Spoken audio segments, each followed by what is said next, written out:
បាទសួស្តីបងប្អូនទាំងអស់គ្នាថ្ងៃនេះខ្ញុំមានមេរៀនថ្មីចែកជូនទៅដល់បងប្អូនទាំងអស់គ្នាទៅលើកម្មវិធីមួយឈ្មោះថា Matrix Man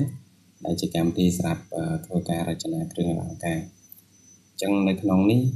ជាមេរៀនទី1មេរៀនដំបូងសម្រាប់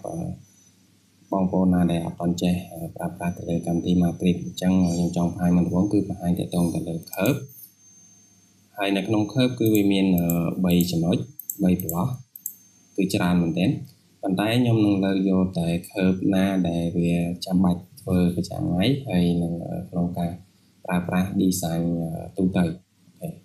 អញ្ចឹងភាគច្រើនគេមិនសូវប្រើទាំងអស់ទេគេប្រើមួយចំនួនធំដែរនៅក្នុង curve ទាំងអស់ហ្នឹងអញ្ចឹងណាបងប្អូននេះយើងចុចចូលឡើងហ្នឹងមកគឺវាចេញផ្ទាំងនេះឲ្យយើងទាំងអស់ហ្នឹងអញ្ចឹងយើងអាចចុចមើលមួយចំណុចមកបាទអូខេឥឡូវយើងកុំឲ្យខាតពេលយូរខ្ញុំចង់បង្ហាញចំណុចមួយគឺតកតងទៅលើ polyline គេយើងចុចទៅលើនេះមកគេដាក់ polyline អូខេ start off polyline អញ្ចឹង polyline យើងស្រាប់គូសពីមួយចំណុចទៅមួយចំណុចចប់គ្នាហើយបែបត្រង់អូខេឥឡូវយើងសាកគូសមក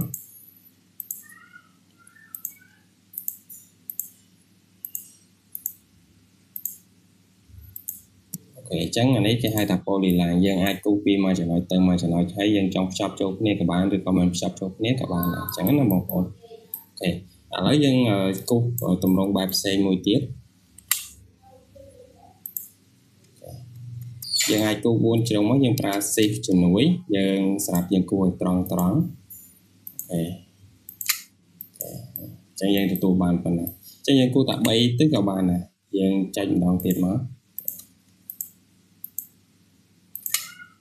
ហើយយើងមកស្ដាំមកគឺវាបាត់ហើយអញ្ចឹងយើងបាន3តម្រងនេះមកបាត់អូខេអញ្ចឹងបើសិនជាយើងចង់បិទទៅលើផ្ទៃមួយនេះផ្ទៃដែលមានកលេកាឡានេះជា grid ហ្នឹងអញ្ចឹងយើងចុច S7 មកអូខេគឺវាបាត់ផ្ទៃហ្នឹងអញ្ចឹងយើងនឹងសល់តែ polyline ដែលយើងបានគូសបំបញ្ញមកអូខេអញ្ចឹង polyline គ្រាន់តែយើងគូសភ្ជាប់ពីចំណុចមួយទៅចំណុចមួយតាមរាងដែលយើងចង់បានប៉ុន្តែវាលក្ខណៈបែបត្រង់អញ្ចឹងណាបងប្អូននេះយើងអាចមើលបានបែបនេះឃើញអត់អូខេបាទឥឡូវយើងបន្តទៅមួយចំណុចទៀតតកតងនឹង line អូខេតកតងនឹង line យើងអាចគូសវាបានឥឡូវខ្ញុំបើក grid មកវិញសិនណាអូខេអញ្ចឹងយើងចុចទៅលើ line ហើយយើងគូសមកឧទាហរណ៍ថាយើងគូសត្រង់អូខេនេះយើងគូសត្រង់អូខេអញ្ចឹងយើងដូរពណ៌យើងចុចសញ្ញានេះមកអញ្ចឹងយើងបដូរពណ៌វាបានអូ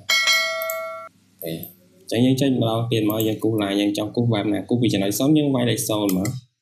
ហើយចុច space ក៏បានចុច enter ក៏បានដែរអូខេអានេះយើងគូស45ដឺក្រេយើងដូរពណ៌មកអញ្ចឹងយើងអានេះយើងឈរនៅពណ៌នេះវាចេញពណ៌ហ្នឹងអញ្ចឹងវាយើងឈរលើនេះយើងគូសលើក្រោយវានឹងចេញពណ៌បៃតងតែម្ដងអញ្ចឹងណាបងប្អូនអូខេនេះ line យើងចង់គូសបែបណាទៀតយើងចុចលើ line ហ្នឹងមកយើងគូសមកអូខេឧទាហរណ៍ថាគូសចុះក្រោមឬក៏យើងគូសទៅត្រង់ចឹង line គឺយើងគូសមកបន្តមកយើងចង់គូសទៅទិសណាគឺតាមចិត្តបងប្អូនអញ្ចឹងណាបងប្អូនខ្ញុំចង់ប្រាប់មួយចំណុចទៀតនៅពេលដែលយើងចុចទៅលើ curve មួយណាហើយឧទាហរណ៍ថាបើសិនជាយើងគូសហើយឧទាហរណ៍ខ្ញុំគូសហើយប៉ុណ្ណាអញ្ចឹងយើងចង់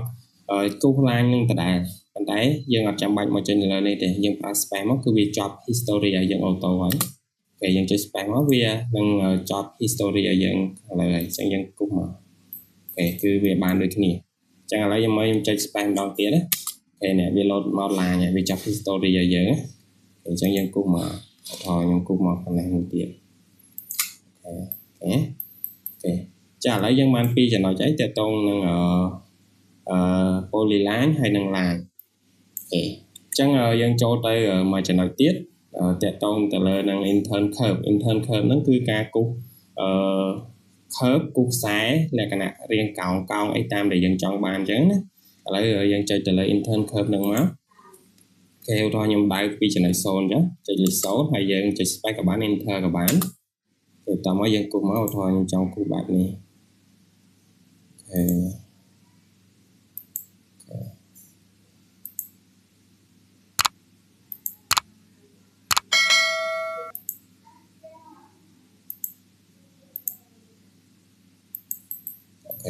ចានេះយើងគូសបានជាលក្ខណៈរៀងមួយតាមដែលយើងចង់គូសអញ្ចឹងណាអានេះខ្ញុំគូសលក្ខណៈលេខ2អញ្ចឹងបើសិនជាយើងចង់គូសលក្ខណៈកោងបែបណាយើងគូសតាមនោះមកហើយយើងចេះ space មកវាចាប់ history ឲ្យយើងហើយអញ្ចឹងយើងគូសមកឧទាហរណ៍ខ្ញុំចាប់វាឧទាហរណ៍ខ្ញុំគូសរៀងបេះដូងមួយទៀតចាអូខេវាចេញហើយបងប្អូនអញ្ចឹងនៅពេលដែលវា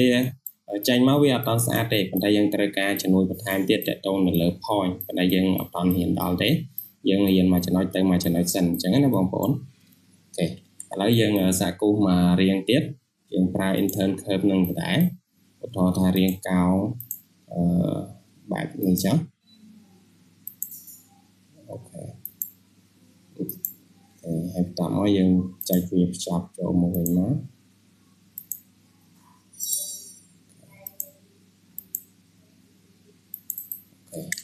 ចានេះជារៀងមួយដែលយើងរៀនគូសដំបូងអញ្ចឹងយើងចង់ចាប់ពីចំណុចណាទៅចំណុចណាយើងងាយស្រួលក្នុងការគូសអូខេអញ្ចឹងតកតងនឹង intern curve គឺវាលក្ខណៈបែបយើងគូសទៅរៀងកោងអញ្ចឹងណាបងប្អូននៅពេលដែលទៅដល់មេរៀនមុខទៀតយើងនឹងដឹងហើយថា intern curve ហ្នឹងប្រើសម្រាប់គូសទៅលើរៀងបែបណាអញ្ចឹងគឺយើងនឹងដឹងហើយអូខេឥឡូវយើងបន្តទៅមួយចំណុចទៀតតកតងទៅលើនឹង rectangle គឺការគូសលក្ខណៈបែបជ្រុងអូខេអញ្ចឹងយើងគ្រាន់តែចុចមកគឺវាចេញជ្រុងឲ្យយើងហ្មងយើងមិនចាំបាច់ប្រើទៅលើ line យើងគូសត្រង់ឡើងលើហើយយើងគូសវា